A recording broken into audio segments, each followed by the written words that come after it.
بچے بھی ہیں، صحت بھی ہے، گھر بھی ہے، اللہ تعالیٰ نے عافیت بھی عطا کی ہے، مسجد جانے کی توفیق بھی دی ہے، اس نے رستے بھی رحمت کے عطا فرمائے، ساری نعمتیں ہیں، صرف ایک غریبی ہے، پیسے نہیں، صرف۔ تو وہ بندہ ایسا ہے جیسے بولنا ہی نہیں چاہ رہا، وہ اتنا پریشان ہے کہ اٹھنا ہی نہیں چاہ رہا، اس سے جب بھی بات کریں وہ مایوس نظر آتا ہے، بھئی کیا حال ہے؟ تو شکر اس طرح ادا کرتا ہے کہ جیسے بہت بڑی ناشکری کر رہا ہو۔ وہ کہتا ہے جی بس جی اللہ کا شکر ہے جی، بھئی یہ جو آپ نے شکر ادا کیا یہ شکر کوئی نہیں، یہ تو بڑا سخت شکوہ آپ نے کیا۔ اس کا لہجہ بتا رہا ہے کہ آپ شاکی ہیں، بھئی ہر چیز تیرے پاس موجود ہے، ایک نعمت ہی نہیں نا بظاہر، اور اس پر تو نے ساری خوشیاں جو ہیں وہ تو نے ختم کر دی۔ میرے رسول پاک نے ہمیں یہ سبق پڑھایا ہے کہ خوشی خوشی ہوتی ہے اور وہ بندے کے اندر ہوتی ہے۔ صحابہ فرماتے اتنے دکھ بھی ہم نے کسی کو آتے نہیں دیکھے جتنے حضور پر آئے، پر اتنا مسکراتے بھی کسی کو نہیں دیکھا جتنا مدینے والے محبوب مسکرایا کر۔ تو تصور اس طرح کا ہونا چاہیے، حضور کے ذکر پاک کی مجالس کا ذوق ہونا چاہیے۔ اس بات کا ایک دوسرا پہلو بھی ہے، ذکر کی دو قسمیں ہوتی ہیں، تذکروں کی دو قسمیں ہوتی ہیں، کسی شخص کے بات کرنے کی دو اقسام ہوتی ہیں۔ ایک ہوتا ہے کہ جناب تذکرہ کرنا ہے، وہ آسانی سے بھی کرنا ہے، وہ مشکل سے بھی کرنا ہے، اور ایک یہ ہوتا ہے کہ آپ چھیڑ دیں تو سامنے والا کہتا ہے یار تھوڑا اور سنو، تھوڑا اور سن، کیونکہ اسے نا ذوق آ رہا ہوتا ہے، اسے لطف آ رہا ہوتا ہے۔ ایک ہے حضور کا ذکر پاک کس طرح کرنا کہ وہ میری ذمہ داری ہے، وہ میری ڈیوٹی ہے، اب میں آیا ہوں، اب میں نے کرنا ہے، معاذ اللہ یہ مجھے فلاں نے فرمائشی پروگرام دے دیا تو میں نے کرنا ہے، یا چونکہ ساری دنیا گھر میں میلاد کر رہی ہے تو اب میں نہیں کروں گا تو کیا ہوگا۔ ایک یہ مزاج ہے، یہ برکتیں اس سے بھی حاصل ہوتی ہیں، انکار نہیں، لیکن اس میں ذوق نہیں، اس میں درد نہیں، اس میں شوق نہیں۔ ایک ہوتا ہے کوئی بندہ اپنا کام کرتا ہے تو کام کو بوجھ بنا کے کرتا ہے، ایک وہ بندہ ہوتا ہے کہ اس کا کام اس کا شوق بن جاتا ہے، اسے لطف آنے لگتا ہے، کام وہی ہوتا ہے لیکن وہ کام انسان کو پھر تھکنے نہیں دیتا، روح کو تازہ رکھتا ہے۔ نبی کریم علیہ السلام کے صحابہ جب حضور کا ذکر پاک کرتے تھے نا تو ان میں ذوق چھلکتا تھا، ذوق۔ حضرت صدیق اکبر تاجر ہیں اور مالدار ہیں اور سردار ہیں اپنے قبیلے کے، انہوں نے کلمہ پڑھ لیا، مسلمان ہو گئے۔ اب یہ خبر بڑی انوکھی تھی، اس لیے کہ اتنا بڑا آدمی مسلمان ہو گیا، ان کے جو تاجر دوست تھے وہ پریشان ہو گئے، اور وہ دوست کون کون سے تھے؟ حضرت عثمان غنی، حضرت طلحہ بن عبید اللہ، حضرت زبیر بن عوام، حضرت سعید بن زید علیہم رضوان، یہ سارے بعد میں عشرہ مبشرہ کی جماعت میں شامل ہوئے۔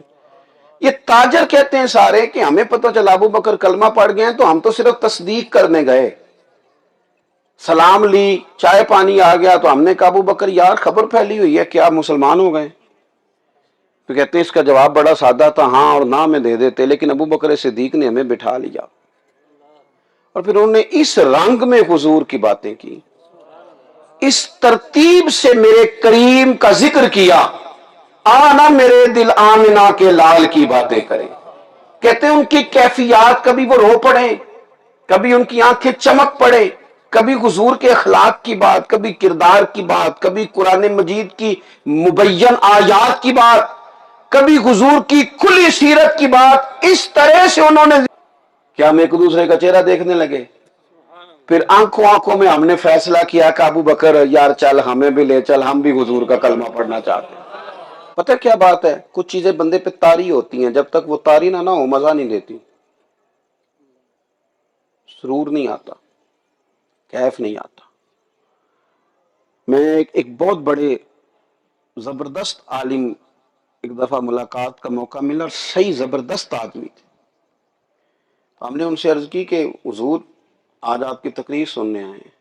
انہوں نے محفل میں مجمع میں کھڑے ہو کے لوگوں سے کہا آج میری طبیعت نہیں لگ رہی، میں جب تک میرا پورا دل نہ لگے میں حضور کا ذکر نہیں چھیڑا کرتا، میرے اوپر کچھ بوجھ ہے، میری قلبی کیفیت کچھ اور ہے، میرے جذبات کو ذرا وضو کر لینے دو، ذرا میرے خیالات کو دھل لینے دو، ذرا میرے تصورات پر کسی پریشانی نے بوجھ ڈالا ہے ذرا اتر لینے دو، مجھے تھوڑا موقع دو۔ پھر میں نے دیکھا کہ انہوں نے وضو کیا، 2 نفل پڑھے، کچھ دیر درود شریف پڑھا، پھر کہنے لگے میں نے اپنے آپ کو سمجھا لیا ہے کہ کہیں تو لوگوں کی سفارشوں پہ تو نہیں حضور کا ذکر کرنے لگا۔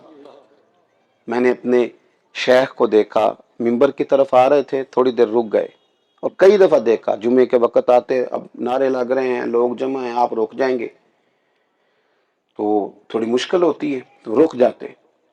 تو ایک دن کسی نے پوچھا کہ حضرت یہ ممبر شریف پر جمعے والے دن جانے سے پہلے تھوڑی دیر رک جانا، اب لوگ جمع ہیں، نعرے لگ رہے ہیں، آپ کیوں نہیں جاتے؟ تو حضرت فرمانے لگے ہزاروں کا مجمع جب دیکھتا ہوں اور ان کی آنکھوں میں اپنے لیے پیار بھی دیکھتا ہوں اور ان کے نعرے بھی دیکھتا ہوں، تو ممبر پر جانے سے پہلے تھوڑی دیر پہلے اپنے آپ سے پوچھتا ہوں کہ کہیں تو ان نعروں کے لیے تو نہیں آیا ہوا، پوچھتا ہوں اپنے آپ سے کہ کہیں ایسا تو نہیں کوئی مسئلہ کہ یہ لوگوں کا ذوق شوق، اور کہیں ایسا تو نہیں کہ تو آج یہ ذہن بنا کے آیا کہ آج میں نے کمال کر دینی ہے۔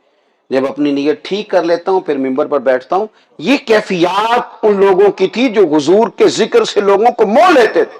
ایک بات ضرور اپنی زندگی میں طاری کریں، انسان کا شعبہ ایک نہیں ہوتا، شعبہ جات مختلف ہوتے ہیں، لیکن اس بندے کی حیثیتیں بھی مختلف ہوتی ہیں۔ یعنی ڈاکٹر صرف ڈاکٹر نہیں ہوتا، وہ کسی کا بیٹا بھی تو ہوتا ہے نا۔ صرف ڈاکٹر نہیں ہوتا، کسی کا بھائی بھی تو ہوتا ہے نا۔ ڈاکٹر صرف ڈاکٹر نہیں ہوتا، کسی کا شوہر بھی تو ہوتا ہے نا۔ ڈاکٹر کسی کا باپ بھی تو ہوتا ہے۔ انسان کا شعبہ ایک ہوتا ہے، اس کی حیثیتیں ایک جیسی نہیں ہوتی، وہ کسی جگہ پہ کچھ ہے، کسی جگہ پہ کچھ ہے۔ عالم، استاد، شیخ، مفتی، لیکچرار، یہ اپنے شعبے کے تعلق سے اگر ایک استاد ہیں، لیکن وہ سبھی کے استاد تو نہیں نا، شاگرد بھی تو ہیں نا۔ وہ سبھی کے پیر نہیں، مرید بھی تو ہیں نا۔ وہ کسی کے دوست بھی تو ہیں نا۔ ہم یہ کرتے ہیں کہ ہم اپنی شخصیت کے خول میں پوری طرح قید ہو کے رہ جاتے ہیں، تو ذوقی کام کئی دفعہ ختم ہو جاتے ہیں۔ اگر ہم اپنی شخصیت سے تھوڑا سا باہر بھی نکلیں، میں آپ کو بڑی درد سے کہتا ہوں، کبھی کبھی دل کرتا ہے کہ وہ پیچھے بیٹھ کے نہ کوئی بندہ نہ جاننے والا ہو، پیچھے بیٹھ کے بندہ حضور کی نعت سنے۔ یار جب مطلب کبھی آنسو نکل آئے نا، کبھی آنسو، تو لوگ وہ بھی سوشل میڈیا پہ ڈال دیتے ہیں کہ پیر صاحب تو رو پڑے، او یار یہ تو پیر صاحب اپنی معافی کرا رہے تھے، ہو لینے دو، ہو لینے دو، اسے بھی فار سیل کر دیا۔ کبھی بندہ پیچھے بیٹھے، اگر کیفیت ایک جیسی رہے نا ہمیشہ، تو پھر بندے میں خشکی آ جاتی ہے۔ دیکھیں نا، اگر دولت کے بل بوتے پہ ہی کو بندہ سارا کچھ تولنا شروع کر دے تو پھر تو وہ شادیاں بھی تجارت ہیں، ملاقاتیں بھی تجارت ہیں، وہ تو ہر جگہ بزنس سیدھا کرتا ہے۔ ہمارے بزرگوں کا طریقہ یہ رہا کہ وہ کچھ بھی تھے، وہ کچھ بھی تعارف رکھتے تھے، لیکن وہ اپنا تعارف حضور کے ساتھ وابستہ کر کے خوش ہوتے تھے، حضور کے غلام کہلا کے راضی ہوتے۔ اعلیٰ حضرت فلسفی بھی ہیں، اعلیٰ حضرت بریلوی رحمۃ اللہ علیہ مفسر بھی ہیں، اعلیٰ حضرت محدث بھی ہیں، اعلیٰ حضرت رحمۃ اللہ علیہ ایک بہترین سائنسدان ہیں، اعلیٰ حضرت محدث بریلوی شیخ طریقت ہیں، اعلیٰ حضرت کی کتابیں آپ پڑھیں گے تو مختلف فنون پر آپ نے لکھا ہے، آپ ایک زبردست مفتی بھی ہیں، لیکن یہ سارے تعارف وہ چھوڑ دیتے تھے۔ پتہ کیا کہتے تھے؟ خوف نہ رکھ رضا ذرا، تو ہے عبد مصطفیٰ، تیرے لیے امان ہے، تیرے لیے امان ہے، اور تو نبی پاک کا غلام ہے، تیرے لیے امان ہے۔ وہ اپنا تعارف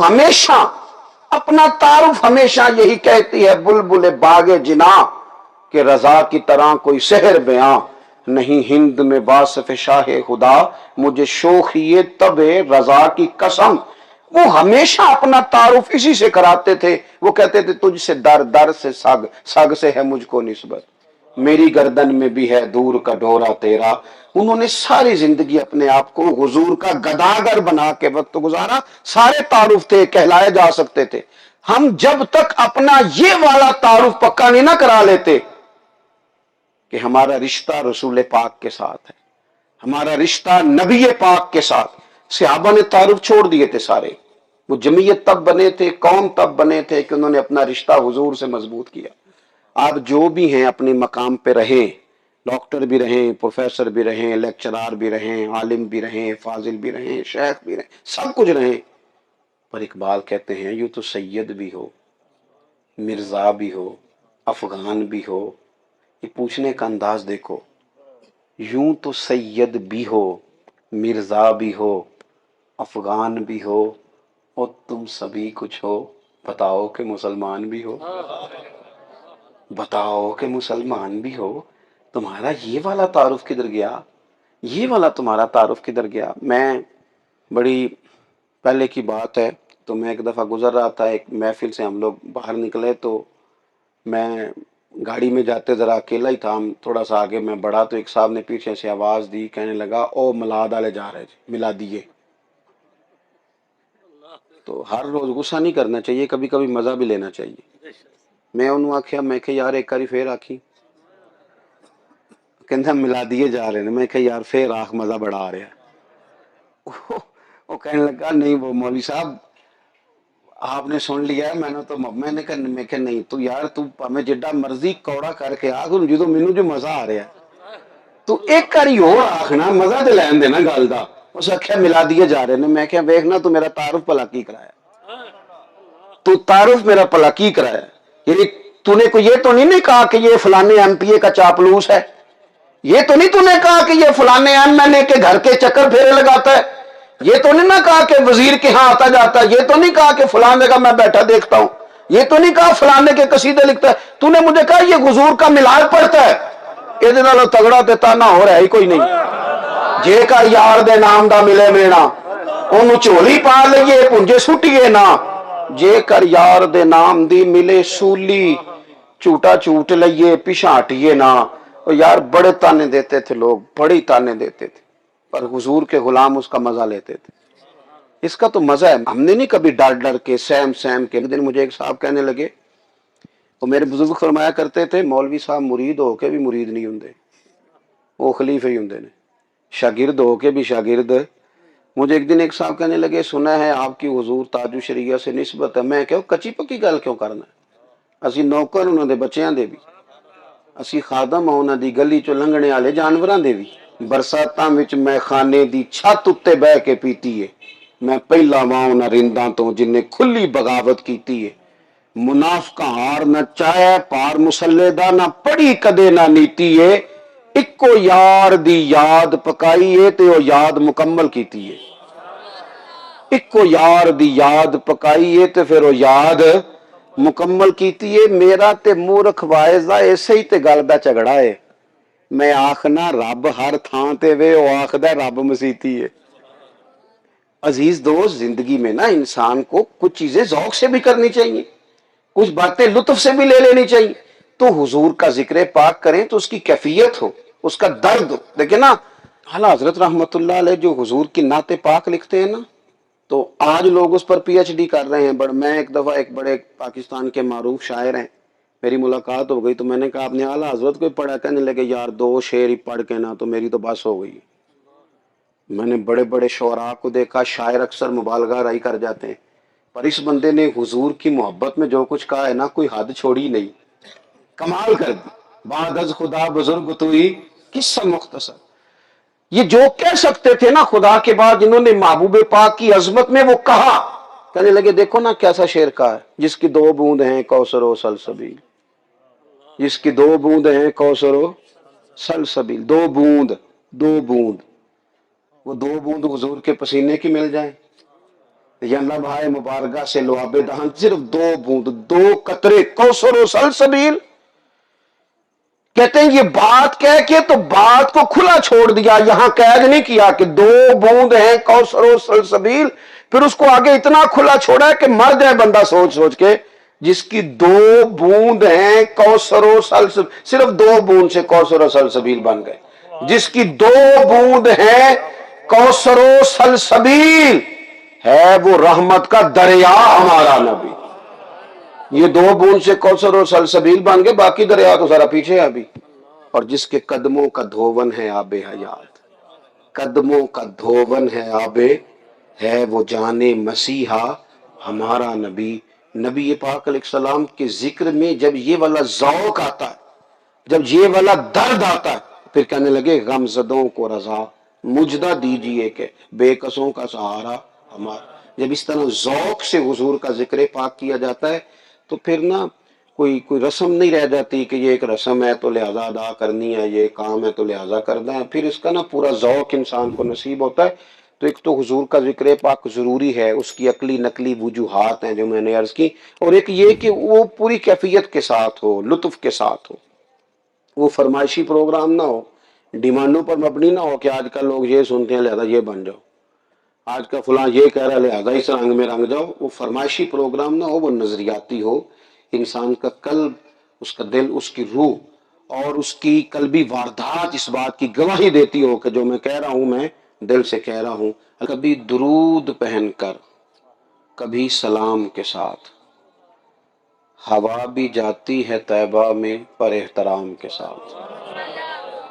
کبھی درود پہن کر، کبھی سلام کے ساتھ، ہوا بھی جاتی ہے طیبہ میں مگر احترام کے ساتھ، یہ ایک بات ہی کافی ہے اپنی بخشش کو، یہ ایک بات ہی کافی ہے اپنی بخشش کو، ہمارا نام جڑا ہے نبی کے نام کے ساتھ۔ نبی کریم کا امتی ہمیں کہا جاتا ہے، حضور کے غلام کہلاتے ہیں۔ یہ ایک بات ہی کافی ہے اپنی بخشش کو کہ ہمارا نام جڑا ہے نبی کے نام کے ساتھ۔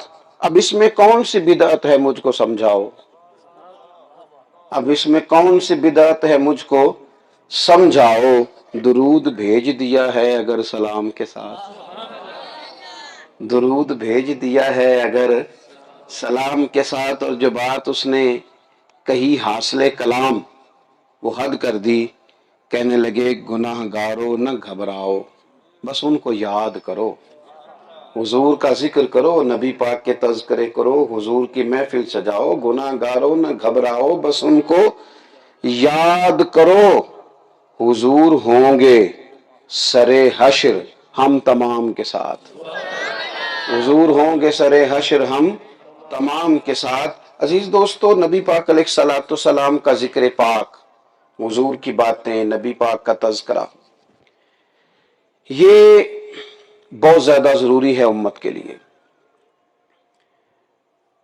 ہم بہت ساری باتیں کرتے ہیں، اگرچہ قدرت کی تقسیم یہ ہے کہ اللہ نے کان دو دیے ہیں اور زبان ایک دی ہے، مطلب اس کا یہ بنتا ہے کہ ڈبل سننا چاہیے اور سنگل بولنا چاہیے، اس کے باوجود بھی کچھ لوگ بڑا بولتے ہیں۔ اور پھر یہ ہے کہ کان پر کوئی پیرا نہیں، اللہ تعالیٰ نے زبان پر پیرے بٹھائے ہیں، 32 دانتوں کا پیرا لگایا ہے، آگے 2 ہونٹ لگائے ہیں کہ ذرا اسے باہر نکالنا تو سوچ سمجھ کے نکالنا، لیکن لوگ اس معاملے میں احتیاط نہیں کرتے، بولتے ہیں تو بولتے ہی جاتے ہیں، بے موقع بھی بولتے ہیں، بے محل بھی بولتے ہیں، بے سوچے سمجھے بھی بولتے ہیں، بغیر تحقیق کے بھی بولتے ہیں، پوری بات کا پتہ بھی نہیں ہوتا پھر بھی بولتے ہیں۔ تو اگر کسی نے بولنا ہی ہے اور بولتے ہی رہنا ہے تو بہتر نہیں وہ حضور کی نعت بیان کرے، وہ نبی پاک کا ذکر خیر کرے، وہ حضور کا تذکرہ کرے، نبی پاک کے حسن و جمال کی بات کرے۔ جب اس نے بولنا ہی ہے تو وہ بولے کہ جو بولتا جائے تو اس کے نامہ اعمال میں خیر لکھی جائے، جو بات کرتا جائے تو وہ بات بھی قیامت کے دن اس کے لیے میزان عمل میں نیکی بن کے تولی جائے۔ اگر بولنا ہی ہے تو پھر کیوں نہ وہ حضور کی بات بولے۔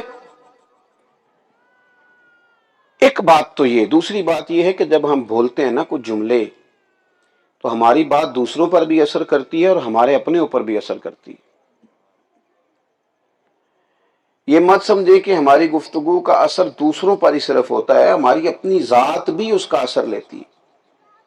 آپ نے کبھی غور کیا ہوگا کہ جب کوئی بندہ کوئی خوشی والی بات سنانے لگتا ہے، کوئی لطیفہ سنانے لگتا ہے، کوئی مزاح والی بات کرنے لگتا ہے، کوئی ایسی بات کرنے لگتا ہے جس میں وہ ہنس پڑے گا، یا سامنے والا سن کے ہنس پڑے گا، تو وہ بات ابھی وہ سنائی نہیں اس نے، وہ صرف یاد آئی ہے اسے کہ میں سناتا ہوں، تو یاد آنے پر ہی وہ ہنس پڑتا ہے، اور اتنا ہنستا ہے کہ لوٹ پوٹ ہو جاتا ہے، ابھی اس نے کہی نہیں، سنائی نہیں، ابھی اس کے ذہن میں ہے۔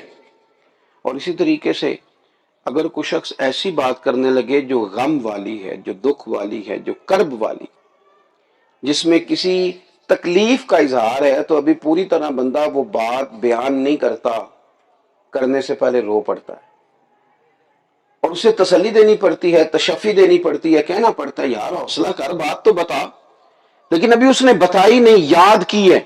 معنی کیا ہے؟ خوشی والی بات کرنے سے پہلے ہنس پڑا ہے، رونے والی بات سے پہلے رو پڑا ہے۔ مطلب یہ ہے کہ ہماری باتوں کا اثر صرف سامنے والے پہ نہیں ہوتا، ہمارے اپنے اوپر بھی ہوتا ہے۔ یہ چونکہ ہمارے اوپر اثر ہوتا ہے ہماری باتوں کا، لہذا بہتر نہیں ہم حضور کی سیرت پاک کی بات کریں، ہم اپنے نبی پاک علیہ السلام کے ہمیشہ سچ بولنے کی بات کریں، ہم حضور کی صداقت کی بات کریں، دیانت کی بات کریں، صادق اور امین ہونے کی بات کریں۔ نبی پاک صلی اللہ تعالی علیہ وسلم نے جو ہمیں طہارت کا سبق پڑھایا ہے کہ تمہاری سوچیں بھی صاف ہوں، تمہارا ذہن بھی صاف ہو، تمہارا رزق بھی پاک ہو، تمہارے افکار و خیالات بھی پاک ہوں، ہم جب حضور کی باتیں کریں گے تو باتیں ہمارے اوپر اثر کریں گی۔ جو تذکرہ ہم رسول پاک کا کرتے جائیں گے، خدا کے فضل سے اللہ تعالیٰ اس طرح کی توفیقات ہمیں بھی عطا فرمائے گا۔ اگر ہم چاہتے ہیں کہ سوسائٹی کے اندر وہ چلن عام ہو جو سیرت ہمیں دیتی ہے، جو حضور کے نقش پا سے ہمیں ملتا ہے، تو پھر ہمیں خود حضور کا ذکر کرنا چاہیے اور بار بار کرنا چاہیے۔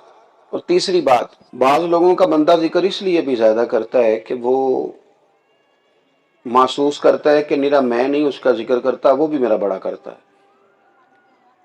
لوگ کہتے ہیں محبت کا جواب محبت سے دینا ہے، پیار کا جواب پیار سے دینا ہے، تحفے کا جواب تحفے سے دینا ہے۔ وہ فلاں آدمی جناب میرا تذکرہ بڑا کرتا ہے، وہ میرا کرتا ہے تو پھر وہ مجھے دعوت دیتا ہے، پھر میں اسے دعوت دیتا ہوں، اس کے میرے بارے میں جذبات بڑے خیر کے ہیں تو میرے دل میں بھی اس کے لیے بڑی کشادگی ہے۔ جب ہم اس لیول پہ بھی اگر سوچیں اور کبھی اس بات کو اپنے ذہن میں لائیں کہ یار فلاں آدمی میری بات کرتا ہے، فلاں شخص جو ہے وہ میرے بارے میں بڑے جذبات رکھتا ہے، خیر خواہی کرتا ہے میری، تو میرے اعلیٰ حضرت فرماتے ہیں اگر اس پہلو سے بھی سوچو تو پھر بھی تمہیں سب سے زیادہ نعت مدینے والے محبوب کی پڑھنی چاہیے۔ کیوں کہ جتنی خیر خواہی حضور نے ہماری کی ہے، جتنا ذکر ہمارا نبی پاک نے فرمایا ہے، کیا کہتے ہیں اعلیٰ حضرت؟ کہتے ہیں جو نہ بھولا ہم غریبوں کو رضا، ذکر اس کا اپنی عادت کیجئے، عادت بنا لو حضور کا تذکرہ کرنا، اس لیے کہ حضور کبھی بھی ہمیں بھولے نہیں۔ کیا کہا تھا کسی نے؟ اس نے کہا تھا کہ محبت کو ظالموں نے عبادت دیا قرار۔ کچھ ایسے نادان ہوتے ہیں جو اہل محبت کو دیوانہ کہتے ہیں، وہ کہتے ہیں یہ تو نادان ہے، اس طرح بھی کوئی کرتا ہے؟ ٹھیک ہے ہم بھی کلمہ پڑھتے ہیں، مسلمان ہیں، تو ہمارے لہجوں میں وہ حسن نہیں ہوتا، ہمارے پیالوں میں وہ صفائی نہیں ہوتی کہ جو خیرات آئے گی تو پھر وہ محفوظ رہ سکے گی۔ کائن بیوقوفوں کی طرح ایمان لائیں تو رب کیا فرماتا ہے، اللہ کیا فرماتا ہے، سنیں جو حضور کے صحابہ پر بات کرے اس کے بارے میں رب کیا فرماتا ہے، اسے جواب میرا رب دیتا ہے۔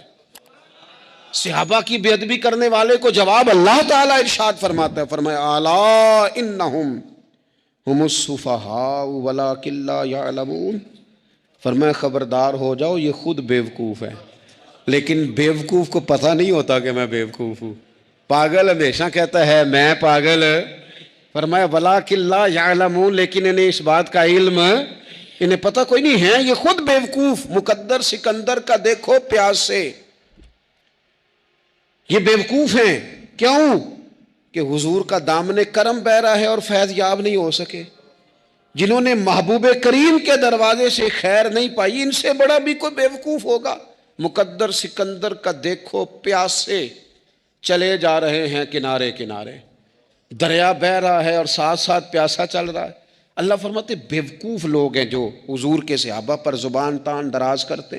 تو عزیز دوستو، ان لوگوں کا ایمان معیار ہے، ان لوگوں کا ایمان وہ ہمارے سامنے روشن نمونہ ہے جس کی بنیاد پر ہم نے اپنے ایمان کو، تیقن کو، شب و روز کو مرتب کرنا ہے اور ترتیب دینا ہے۔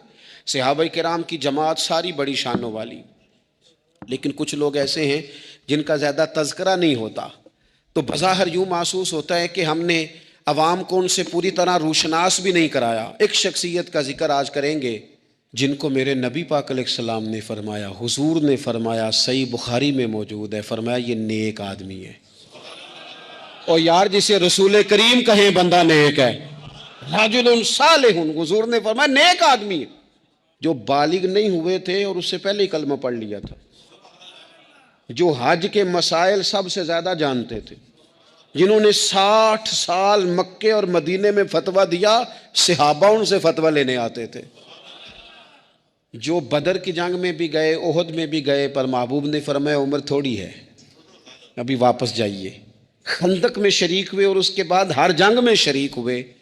مستدرک میں موجود ہے، حضرت جابر ابن عبداللہ فرمایا کرتے تھے زمانہ بدلا تو کچھ لوگوں میں بھی تبدیلیاں آئیں، میں نے بڑی دنیا بدلتی دیکھی، پر جن لوگوں کو نہیں بدلتے دیکھا نا، ان میں یہ شخصیت ہے جو ہمیشہ ہر دور میں ہر عمر میں نبی پاک کے طریقوں پر پوری طرح کاربند رہے، اوڑھنا بچھونا اٹھنا بیٹھنا چلنا ہر وقت حضور کی محبت میں غرق ہو کے کیا۔ کون ہے بھلا؟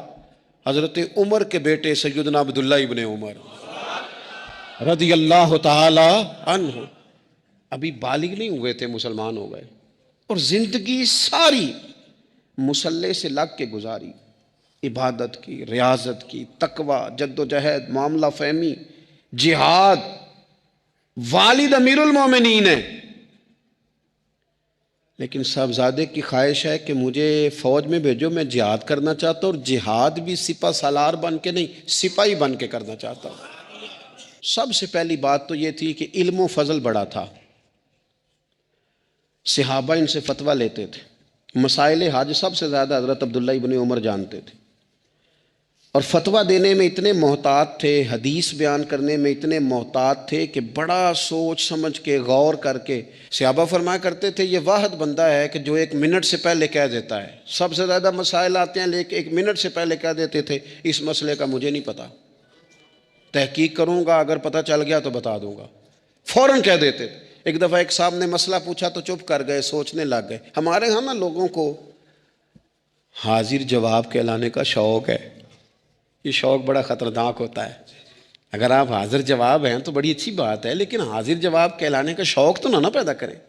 اگر آپ کو پتہ ہے، صحیح بخاری میں حدیث ہے، نبی پاک علیہ السلام نے ایک دن پوچھا تھا صحابہ سے کہ وہ درخت کون سا ہے جس کی مثال مومن کی طرح ہے؟ تو حضرت عبداللہ ابن عمر کہتے ہیں مجھے پتا تھا کہ وہ کھجور کا درخت ہے، اور میں نے جواب نہیں دیا۔ کیوں نہیں دیا؟ فرمانے لگے ابو بکر صدیق بیٹھے، فاروق اعظم بیٹھے، مولا علی بیٹھے، بزرگوں کی موجودگی میں میں جواب دیتا پھروں، یہ ٹھیک نہیں ہوتا، یہ صحیح نہیں ہوتا۔ یہاں تو بڑے لوگ، امام غزالی فرماتے ہیں جب میں اپنے مرشد سے مرید ہوا تو مجھے کہنے لگے بیعت میں نے کر لیا، آج کے بعد نہ تقریر کرنی ہے،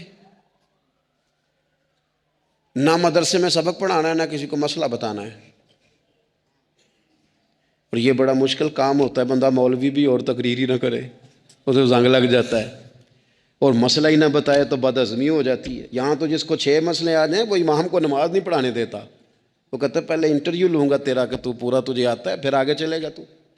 اتنے بڑے عالم کو شیخ نے منع کر دیا، تو کہتے ہیں شیخ کے پاس ایک شخص مسئلہ پوچھنے آیا تو میرے مرشد فرمانے لگے مجھے یہ مسئلہ نہیں آتا۔ تو امام صاحب کہتے ہیں کہ میں نے اسے کہا مجھے آتا ہے، میں بتاؤں؟ کہتے میرے شیخ مسکرا پڑے، کہنے لگے غزالی میں تو تیرے ساتھ ساتھ اپنی میں بھی مارنا چاہتا تھا، پر تیری ابھی مری نہیں، تو کہتا ہے میں بتاتا ہوں۔ کچھ دیر چھوڑ دے، سارے مسئلے بتانے نہیں چاہیے، کچھ پہ عمل بھی کرنا چاہیے۔ میرے عزیز حضرت عبداللہ ابن عمر اتنا بڑے مفتی ہیں، مفتی مدینہ ہیں، مفتی مکہ ہیں، لوگ مسائل حج پوچھتے ہیں، بڑے بڑے استنباط کرتے ہیں قرآن و حدیث سے۔ ایک آدمی نے مسئلہ پوچھا تو حضرت عبداللہ ابن عمر فرمانے لگے دیر تک سوچا، کہ دیر ہو گئی سوچتے سوچتے، تو وہ شخص کہنے لگا حضور اتنی دیر کیوں سوچ رہے ہیں؟ تو آپ فرمانے لگے تمہارا کیا خیال ہے کہ جو سوال تم مجھ سے پوچھتے ہو اور جو جواب میں تمہیں دیتا ہوں اس کے بارے میں رب مجھ سے سوال نہیں کرے گا؟ اللہ کی بارگاہ میں نے جواب نہیں دینا، تو میں سوچ سمجھ کے دے رہا ہوں تاکہ اس کا حساب دینا پڑے تو میرے لیے مشکل نہ ہو جائے۔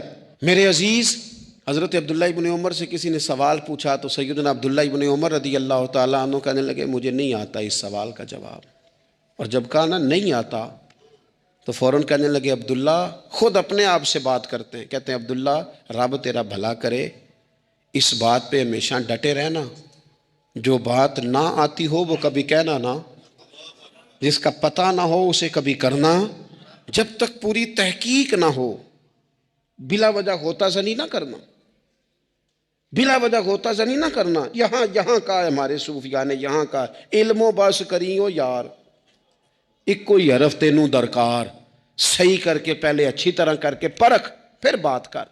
تو علم بڑا تھا، تقوی بڑا تھا۔ اس کے ساتھ ساتھ پھر یہ تھا کہ غریب پروری بڑی تھی۔ ایک بندہ خیرات لے کے گیا، وہ پھر لائن میں لگ گیا ہے، اسی کیا کھیدا پلا تو پھر آ گیا ہے۔ تو حضرت عبداللہ ابن عمر کو بندہ دوبارہ آتا نا تو کسی سے قرضہ لے کے کہتے یار اس کو بڑی ضرورت تھی تو دوبارہ آیا ہے نا، ایک دفعہ تم ذرا دے دو، میں تمہیں دے دوں گا، اس کو دینا ہے۔ جتنی دفعہ شام کو کھانا کھاتے، اتنی دیر حضرت عبداللہ ابن عمر کھانا نہیں کھایا کرتے تھے جب تک کوئی یتیم آ کے دسترخوان پہ بیٹھ نہ جاتا، نہیں گزارا ہوتا۔ اور یار کیسے لوگ کھا لیتے ہیں، اعلیٰ غذائیں کھا رہے ہیں، اور ایک طرف ایک بہن مجبور بیٹھی ہے، بھائی مجبور بیٹھا ہے، سسرالی رشتہ داروں میں لوگ مجبور بیٹھے ہیں، عزیزوں میں لوگ مجبور بیٹھے ہیں، یتیم غریب مسکین، اور یہ روز نئے سے نیا ذائقہ۔ جب تک یتیم نہ ہوتا کھانا نہ کھاتے۔ اور صدقات و خیرات بھی کرتے تو جس طرح ہم کرتے ہیں نا، ناراض نہ ہونا۔ کبھی کبھی نا بعض لوگوں کو بانٹتے دیکھتے ہیں تو تکلیف ہوتی ہے۔ آپ نے دینا تو ہے تو اگر خوش دلی سے دے دیں، عطا تو کرنا ہے تو اگر چلو صحیح طریقے سے ہو جائے، ہنس کھیل کے ہو جائے، پریشان نہ کیا جائے سائل کو، تو کتنا اچھا ہے۔ ان صوفیاء کا بھی ہم نے تذکرہ کتابوں میں پڑھا ہے جو کہا کرتے تھے اگر رب نے دروازے پہ کسی کو بھیجا ہے تو اس کا مطلب ہے اللہ راضی ہے۔ لیکن ہمارا لہجہ اتنا سخت ہوتا ہے۔ حضرت عبداللہ ابن عمر ایک اونٹنی پہ بیٹھے تھے، اونٹنی بڑی پیاری لگی، بڑی خوبصورت تھی، بڑی بہترین تھی، بڑی صاف ستھری تھی۔ تو 2-3 دفعہ اپنے غلام سے کہا یار بڑی پیاری ہے، بڑی خوبصورت ہے، دیکھو اس کا چلنے کا انداز کتنا نرالا ہے۔ آج کل بھی ڈرائیور گاڑی چلاتے ہیں تو کہتے ہیں بڑی ہلکی پھلکی ہے جی، بریکیں بھی بڑی ٹھیک ہیں جی اس کی، فلاں معاملہ بھی اس کا بڑا صحیح ہے۔ وہ اتنی پسند آئی اونٹنی تو اونٹنی سے اترتے ہی فوراً کہنے لگے اس کو نشان لگا کے قربانی کے جانوروں میں چھوڑ دو، یہ زیادہ پیاری ہے، اسے رب کے رستے میں خیرات کریں گے۔ کیوں؟ ایک باریک نکتہ صوفیاء نے بیان کیا ہے۔ اللہ کے نیک بندے کہتے ہیں کسی جگہ بھی تمہارا دل اللہ رسول کے مقابلے میں الجھنا نہیں چاہیے۔ کوئی ایسی چیز جو رکاوٹ بن رہی ہو، رکاوٹ، وہ کیا کہتے ہیں کچرا آ گیا ہے، اس کچرے کو لوگ ٹھیک نہیں کرتے، کہتے نکال دو تاکہ معاملہ صحیح رہے۔ ایک چھوٹا سا باریک سا ہلکا سا دھاگے کی طرح کا ایک ٹکڑا اگر کسی وقت گوشت کا آپ کے دانت میں الجھ جائے نا، وہ سارا ذائقہ تباہ کر دیتا ہے۔ لوگ مختلف چیزیں لے کے خلال کرتے ہیں دانتوں کا تاکہ وہ نکل جائے، کیونکہ ذرا سی بھی چیز اگر کسی جگہ رکاوٹ بن جائے نا، آپ بڑا بہترین کھانا کھا رہے تھے، زبردست غذا آپ کھا رہے تھے، ایک صرف اس میں نا ہلکا سا دانہ ایسا ہے جو سخت تھا، کچرا آ گیا، روڑا آ گیا، تو وہ سارے کھانے کا ذائقہ تباہ کر دیتا ہے۔ بعض لوگ ایسے ہوتے ہیں کہ ایک بال نکل آئے نا کبھی کھانے میں سے تو کھانا چھوڑ دیتے ہیں، کہتے ہیں یار یہ سارا ذائقہ خراب ہو گیا۔ ہمارے ساتھ یہ ہوا ہے، یہ تو ہے نا دنیاوی معاملات، اسی طرح کا مسئلہ روحانی زندگی میں ہوتا ہے۔ کئی دفعہ نا ہم ماننے کو تیار نہیں ہوتے، لیکن ہمارے اوپر دولت کی محبت پوری طرح سوار ہوتی ہے، وہ سجدے میں ذوق آنے نہیں دیتی۔ شہرت کی محبت پوری طرح سوار ہوتی ہے، وہ درود و سلام کا، ذکر کا، عبادت کا ذائقہ لگنے نہیں دیتی۔ وہ جو کہا تھا نا والذین آمنوا اشد حبا للہ، ایمان والے سب سے بڑھ کر اللہ سے پیار کرتے ہیں، سب سے بڑھ کر رسول اللہ صلی اللہ علیہ وسلم سے محبت کرتے ہیں۔ کیوں کہا گیا تھا؟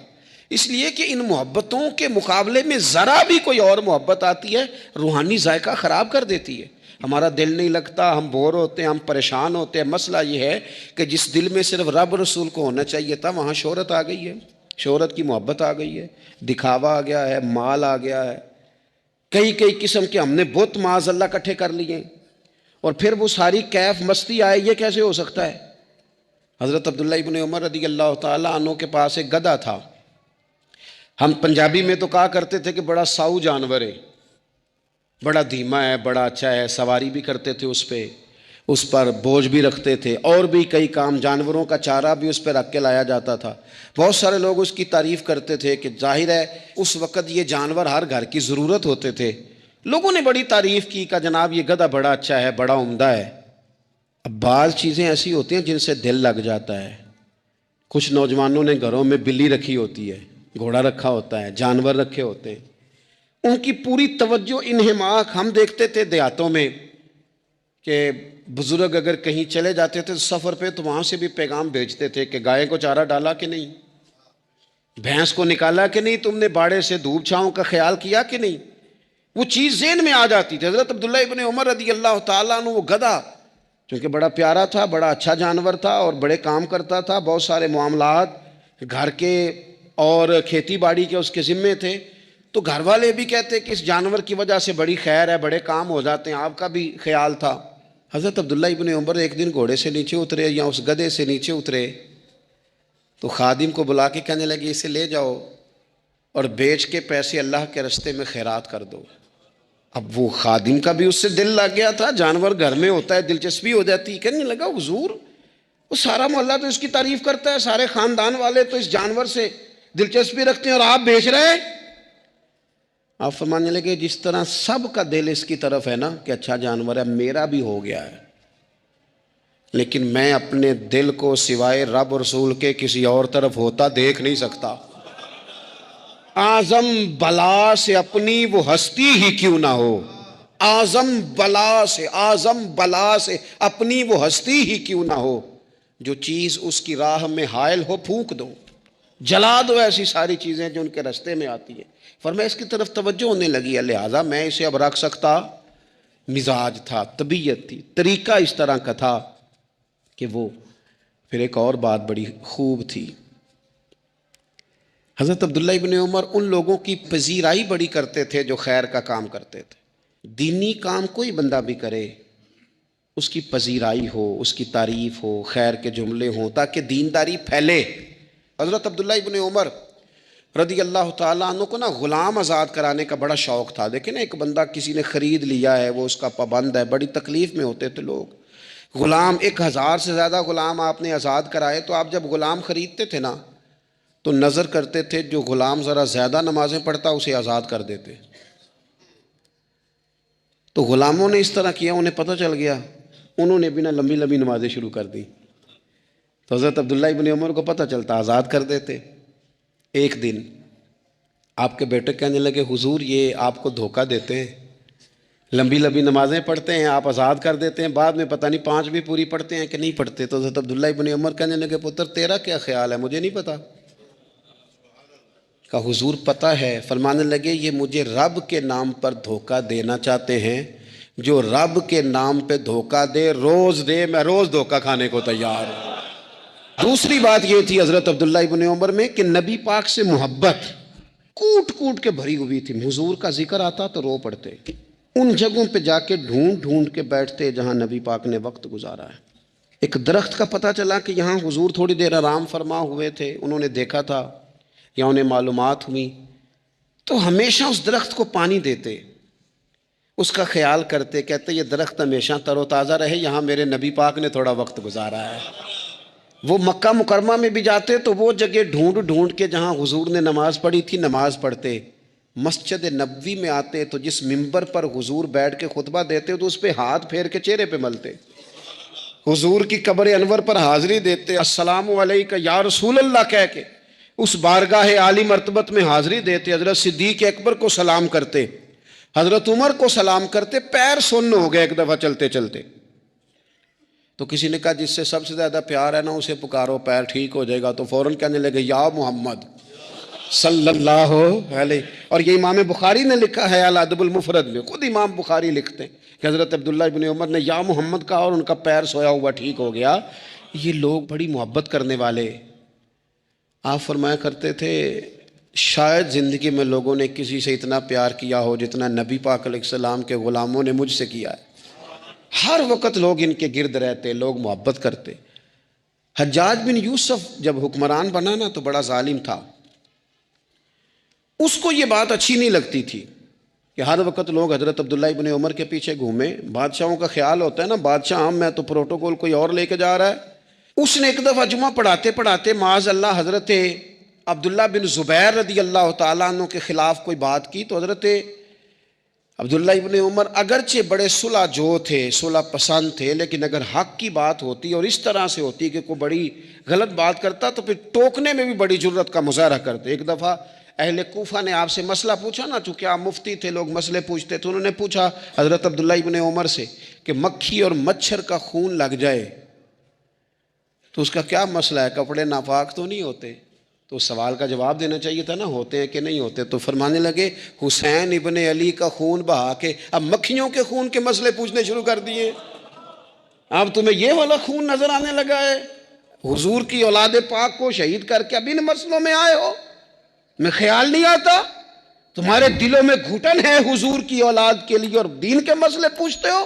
جاؤ پہلے کشادگی پیدا کرو. تیری نسل پاک میں ہے بچہ بچہ نور کا، تو ہے عین نور، تیرا سب گھرانہ نور کا. پہلے کشادگی لاؤ حضور کی اولاد پاک کے لیے، پھر مسائل پوچھنا. حجاج بن یوسف نے کوئی بات کر دی، آپ نے ٹوک دیا، آپ نے ٹوک دیا. تو پھر حجاج نے سازش کی. اوہو، اللہ والوں کے خلاف جو سازشیں ہوتی ہیں بڑی گہری ہوتی ہیں، بڑی سخت ہوتی ہیں، بڑے جال بنے جاتے ہیں، بڑا حسد کیا جاتا ہے، بڑی تکلیف دی جاتی ہے. اللہ قرآن میں کہتے ہیں محبوب یہ لوگ تجھ سے حسد کرتے ہیں، حسد من عند انفسہم، ان کے دلوں میں تیرے لیے حسد ہے. حسد کرتے ہیں لوگ، دور تک نکل جاتے ہیں حاسدین. حجاج نے کیا کیا؟ اس نے ایک شخص سے کہا کہ زہر والا خنجر تیار کرو جو زہر میں بجھا ہوا ہو. اور چونکہ حج کے موقع پہ بڑا رش ہوتا ہے لہذا حج کے موقع پہ لے جانا. حضرت عبداللہ ابن عمر جب تمہارے پاس سے گزریں، بادشاہ میں ہوں، لوگ ان کے پیچھے ہیں، جب وہ تمہارے پاس سے گزریں تو ان کے پیر میں چبو دینا.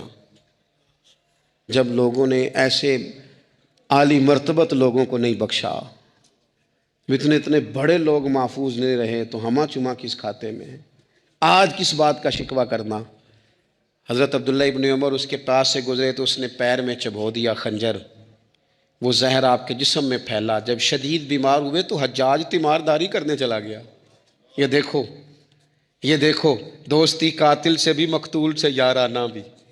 خود چلا گیا اور جا کے کہنے لگا جی اگر مجھے پتہ چل جائے نا کہ آپ کو کس نے یہ زخم دیا ہے تو میں سخت انتقام لوں گا. تو حضرت عبداللہ ابن عمر نے بھی بڑا منطقی جواب دیا. فرمانے لگے مجھے اسی نے زخم دیا ہے جس نے حج کے موقع پر کسی کو خنجر لانے کا مشورہ دیا تھا، اسی نے مجھے زخم دیا ہے. گویا فرمانے لگے ظالم تو خود ہی یہ کام کرتا ہے اور خود ہی تو تیمارداریاں کرتا ہے. حضرت عبداللہ ابن عمر شہید ہو گئے. مکہ مکرمہ میں آپ کا مزار بنا دیا گیا. تقریباً 1500 کے لگ بھگ 1600 کے لگ بھگ آپ سے احادیث مروی ہیں. زندگی حسین گزاری، حضور کی خوشبوئیں ہر وقت آتی رہیں. حضرت عائشہ صدیقہ، حضرت حذیفہ، حضرت جابر بن عبداللہ، یہ تینوں جلیل القدر لوگ کہا کرتے تھے حضور کے بعد زمانے کی تبدیلی سے بڑے لوگ تبدیل ہوئے، لیکن جو لوگ حضور کے طریقوں پر پوری طرح قائم رہے ان میں بڑا نام حضرت عبداللہ ابن عمر کا ہے. بڑا نام. رات بھر عبادت کرتے اور دن کو ظہر سے عصر تک اللہ کی یاد میں مصروف رہتے. 3 باتیں اپنی زندگی میں سمجھیں. ایک تو جس بات کا پتہ نہیں ہے اس کو کبھی ڈسکس نہ کریں، یہ ہمیں حضرت عبداللہ ابن عمر کی زندگی نے بتایا. اور دوسری بات یہ ہے کہ کوشش کریں، سخاوت کرنی ہے اللہ کی رضا کے لیے، تو اس میں اللہ کی رضا ہی پیش نظر ہو. اور تیسری بات یہ جتنا ہو سکے اپنے آپ کو حضور کے دروازے کے قریب کریں. رب تو تمہارا دل دیکھتا ہے. اور امام غزالی حدیث لائے ہیں، حضرت عمر فاروق رضی اللہ تعالیٰ عنہ فرماتے ہیں کسی نے حضور صلی اللہ علیہ وسلم سے پوچھا کہ رب آسمانوں میں کہ زمینوں میں؟ جلوے تیری ذات کے کو بکو ہیں، جدھر دیکھتا ہوں ادھر تو ہی تو ہے. اللہ زمینوں میں کہ آسمانوں میں؟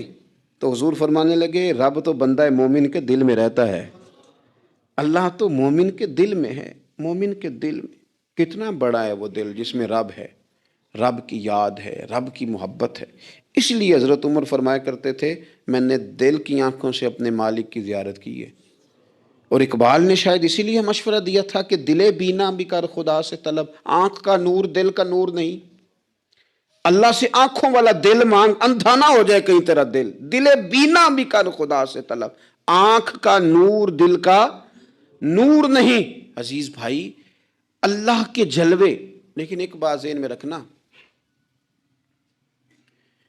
کسی گلاس میں تھوڑی سی غلاظت ہو نا، دودھ تو دور رہا، شہد تو دور رہا، اس میں کوئی پانی بھی نہیں پیتا، تھوڑی سی غلاظت ہو، اور آپ کی آنکھوں کے سامنے وہ غلاظت دھل بھی گئی، صاف بھی ہو گئی، شرعی تقاضے پورے ہو گئے، پھر بھی کچھ لوگ کہتے ہیں میری طبیعت نہیں مانتی، میرا دل نہیں مانتا۔ صحیح کہہ رہا ہوں میں؟ او بھائی اتنی سی غلاظت گلاس میں تھی اور سادہ پانی نلکے کا، تو اس میں پینا پسند نہیں کرتا، اور اگر دل غلاظت سے بھرا ہو تو رب کی محبت وہاں آئے گی، خدا اپنا قرب وہاں رکھے گا؟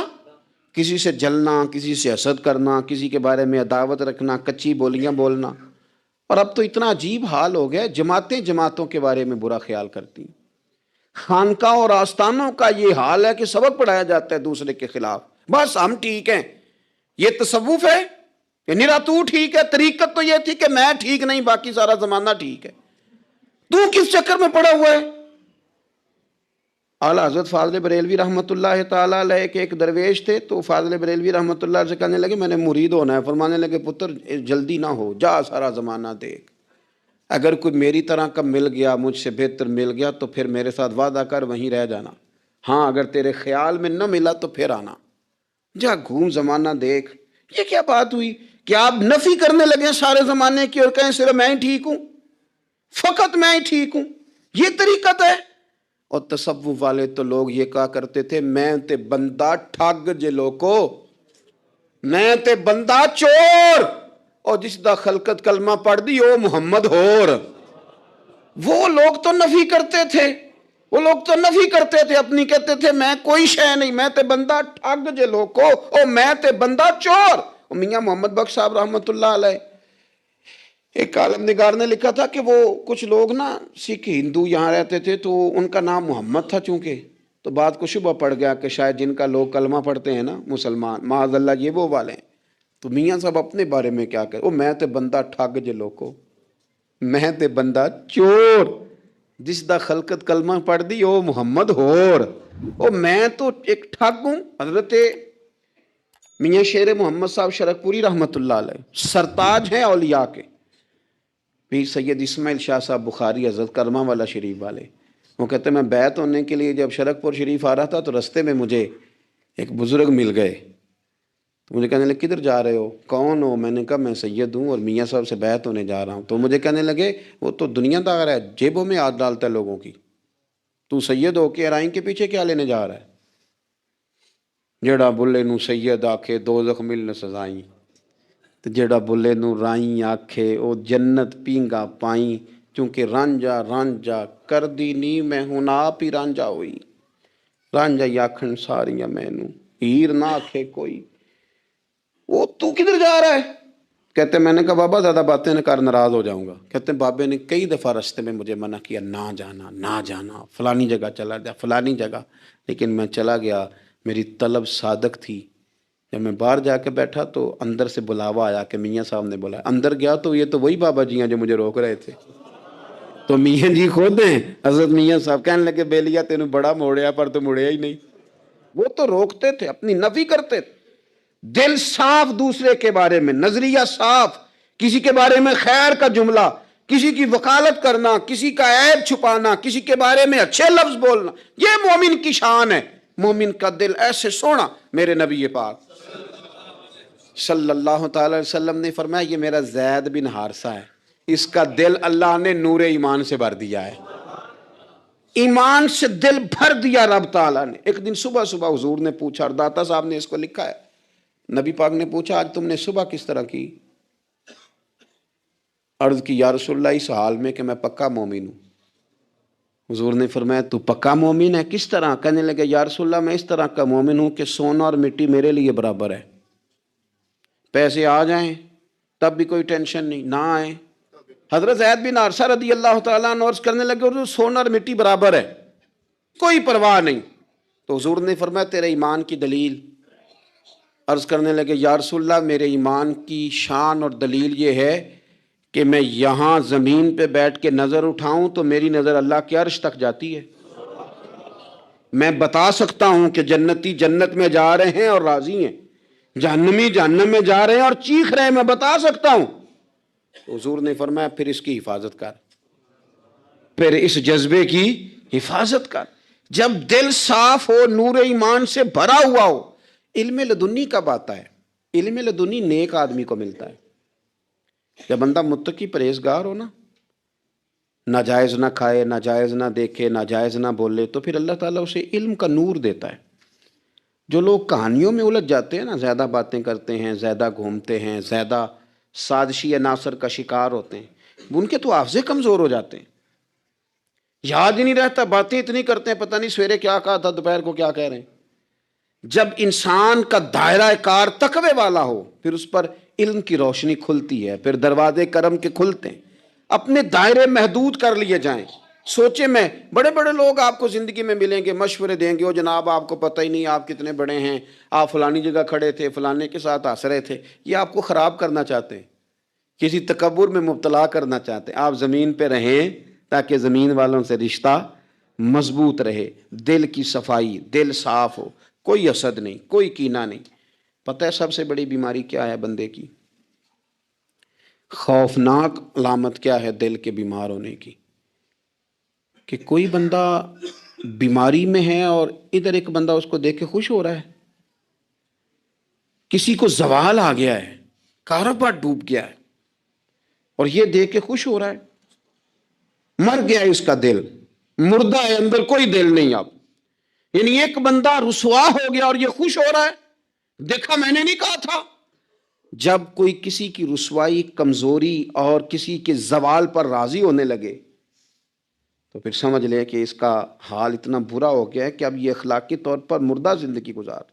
ہمارا اب یہ حال ہے کہ ہم لوگوں کے دکھوں پر ہنسنے لگے. ہم کسی کے ہاں کوئی شخص تکلیف میں آتا ہے تو ہم اس کو کہکہوں میں اڑاتے ہیں. یارو، زندہ قومیں یہ کام نہیں کرتی، زندہ قومیں یہ کام نہیں کرتی. میرے نبی پاک صلی اللہ علیہ وسلم نے فتح کے موقع پر بھی گردن کو جھکا کے بتایا کہ جب رب عروج دے تو پھر اللہ کی بارگاہ میں جھک جایا کرو. کسی شخص کے پتہ ہے، ایک حدیث سنو، یہ مسلم شریف میں موجود ہے. حضور نے فرمایا ایک بندہ گناہ کرتا تھا، پھر اس نے توبہ کر لی. اگر کسی نے دوبارہ اسے وہ گناہ یاد کرایا کہ تو یوں ہوتا تھا، اگر کسی نے اسے دوبارہ گناہ یاد کرایا تو یاد کرانے والے کو اللہ سزا کے طور پر مرنے سے پہلے پہلے اس گناہ میں مبتلا کر دے گا. خفیہ تدبیر آئے گی اللہ. جس کو اللہ نے معاف کر دیا، زمین آسمان بھول گئے، فرشتوں کے دفتر سے اس کا گناہ محو کر دیا گیا، تو نے کیوں یاد رکھا؟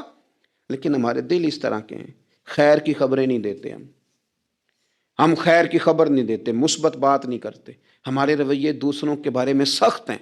یعنی بہو سے، داماد سے اختلاف ہو گیا، پھر اس نے معافی مانگ لی، پھر ہم نے معاف کر دیا، پھر 1 سال کے بعد دوبارہ لڑائی ہوئی تو پچھلی بات دوبارہ یاد کرنی چاہیے تھی.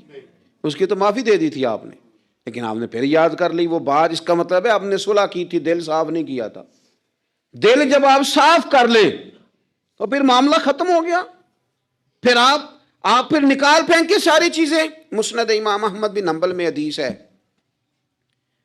حضرت انس بن مالک رضی اللہ تعالیٰ عنہ کہتے ہیں میں بھی بیٹھا تھا، حضرت عبداللہ ابن عمر رضی اللہ تعالیٰ عنہ بھی حضور کی بارگاہ میں بیٹھے تھے. نبی پاک صلی اللہ تعالیٰ علیہ وسلم نے فرمایا ابھی ایک شخص تمہارے پاس آنے والا ہے، تیاری کر لو، آنے والا جنتی ہے. کہتے ہیں ایک شخص اندر داخل ہوا تو سادہ سا بندہ، داڑھی سے پانی کے قطرے گر رہے، جوتے ہاتھ میں پکڑے یا بغل میں دبائے. وہ آ گیا، حضور سے بات چیت کی، چلا گیا. ہم بڑے خوش تھے کہ کمال نہیں ہو گیا، جس کو حضور نے دنیا میں جنت کی بشارت عطا کر دی. اگلے دن اس نے اتفاق، ہم اسی جگہ اسی حال میں بیٹھے تھے کہ پھر محبوب نے فرمایا بھی ایک بندہ آنے لگا، جنتی ہے. کہتے ہیں وہ بندہ آیا تو دیکھ کے حیران ہو گئے، یہ تو وہی کل والا ہی بندہ ہے. اسی طرح داڑھی سے پانی کے قطرے گر رہے ہیں، جوتے اس کی بغل میں آ کے بیٹھ گیا. تیسرے دن اللہ کی قدرت، ہم وہیں بیٹھے تھے، پھر حضور نے فرمایا بندہ آنے لگا، زیارت کر لو، تیاری کر لو، بندہ جنتی ہے. وہی بندہ آیا جو پہلے 2 دن آیا تھا. حضرت عبداللہ ابن عمر کہتے ہیں کہ وہ حضور سے کوئی بات چیت کر کے جانے لگا تو میں اس کے پیچھے ہو گیا. میں نے اس کو جا کے سلام کے بعد کہا کہ یار میں تیرا مہمان بننا چاہتا ہوں، 3 راتوں کے لیے رکھ لو گے؟ اب محلہ بھی ایک، شہر بھی ایک۔ اس نے کہا جی ٹھیک ہے آ جائیں، جو میرے پاس روکھا سوکھا ہوگا پیش کر دوں گا۔ فرماتے ہیں 3 راتیں 3 دن میں اس کے پاس رہا۔ میں جاننا چاہتا تھا کہ کون سی ایسی عبادت کرتا ہے جس کی وجہ سے 3 دن حضور نے جنت کی بشارت اس کے لیے دی، اعلان فرمایا۔ کہتے ہیں میں نے کوئی غیر معمولی چیز نہیں اس کے اندر دیکھی، کوئی انوکھی عبادت نہیں دیکھی۔ عشاء پڑھتا، فجر تک سویا رہتا، میں تہجد کے وقت اٹھتا، نفل پڑھتا۔ 3 راتیں یہ ہوتا رہا۔ ہاں جب وہ کروٹیں بدلتا تو اللہ اکبر کہتا، باقی وہ سویا ہے، فجر میں اٹھا ہے۔ صدقہ بھی خاص نہیں اس نے دیا، خیرات بھی میں اس سے زیادہ کرتا رہا، مجھے کوئی خاص چیز نظر نہیں آئی۔ تیسرے دن میں جانے لگا تو میں نے اسے کہا یار سن، مجھے کوئی ضرورت نہیں تھی تیرے گھر میں قیام کرنے کی، میرا گھر قریب ہی ہے۔ وہ تو کمال یہ ہے کہ نبی کریم علیہ السلام نے اپنی زبان فیض ترجمان سے، یعنی وہ زبان جس کو سب کن کی کنجی کہیں، اس کی نافذ حکومت پہ لاکھوں سلام، حضور نے 3 دن تجھے مسلسل جنتی کہا ہے۔ میں تو دیکھنے آیا تھا کہ تیرے اندر کوئی عمل ہو تو میں بھی وہ شروع کروں۔ تو وہ کہنے لگا یہی ہے جو آپ نے دیکھ لیا ہے، فرض نماز ہی پڑھتا ہوں، روٹین کے کام ہی کرتا ہوں، کوئی خاص چیز تو میرے پاس کوئی نہیں۔ حضرت عبداللہ ابن عمر فرماتے ہیں میں نے تو سمجھا کہ میں تو اس سے زیادہ خیر کے کام کرتا ہوں۔ اب میں سوچتا ہوا وہاں سے نکلنے لگا کہ پھر کیا خاص بات ہے جو نبی پاک نے 3 دفعہ اسے جنتی کہا ہے۔ جب میں نکلنے لگا نا، دروازے پہ مڑنے لگا تو اس نے آواز دی، کہا یار سنو ایک بات یاد آئی ہے۔ میں نے کہا وہ کون سی؟ کہنے لگا یار جب سے بالغ ہوا ہوں نا، جب سے اللہ نے توفیق اسلام دی ہے، میں نے جب بھی اپنا دل دیکھا ہے نا، جب بھی میرے دل میں کسی کے لیے حسد کوئی نہیں، کوئی عداوت نہیں، کوئی بغض نہیں، کوئی کینہ نہیں، کوئی کیا کر رہا ہے، میرے دل میں سب کے لیے خیر ہی ہے، دل میرا صاف ہے۔ اس کے علاوہ نہیں مجھے پتا کیا عمل ہے۔ حضرت عبداللہ بن عمر کہتے ہیں پھر مجھے سمجھ آ گئی ہے، یہ جو تیرے دل کی صفائی ہے نا، یہ بنیاد بن گئی ہے جس کی بنیاد پر نبی پاک نے تجھے 3 دفعہ جنت کی بشارت عطا فرمائی ہے۔ آپ دل میں میل کچیل رکھ کے نفل پڑھنا، عبادتیں کرنا، ریاضتیں کرنا، صدقات دینا زیادہ نفع بخش نہیں ہوتا۔ دل صاف ہونا تو تھوڑی عبادت بھی کام آ جاتی ہے۔ یہ حدیث بتاتی ہے کہ دل صاف ہو تو تھوڑے صدقے بھی زیادہ نفع کر جاتے ہیں۔ دل پر توجہ دیں۔ سب سے ضروری کام ہے کہ ہم سویرے اٹھ کے اپنے دل سے پوچھیں کہ تیرا لوگوں کے بارے میں خیال کیا ہے، شام کو پوچھیں کہ تیرا لوگوں کے بارے میں رویہ کیا ہے۔ آپ اپنے دل لوگوں کے لیے صاف کر دیں، اس میں خیر پیدا کر لیں، تو پھر آپ محسوس کریں گے طبیعت ہلکی پھلکی بھی ہے، حشاش بشاش بھی ہے، ٹھنڈی بھی ہے، اور پھر اس میں اللہ رسول کی محبت کے جلوے بھی ہیں۔ پھر یہ خیر کی طرف ہمیں بلا رہی ہے۔ اللہ تبارک و تعالیٰ توفیق عمل عطا فرمائے۔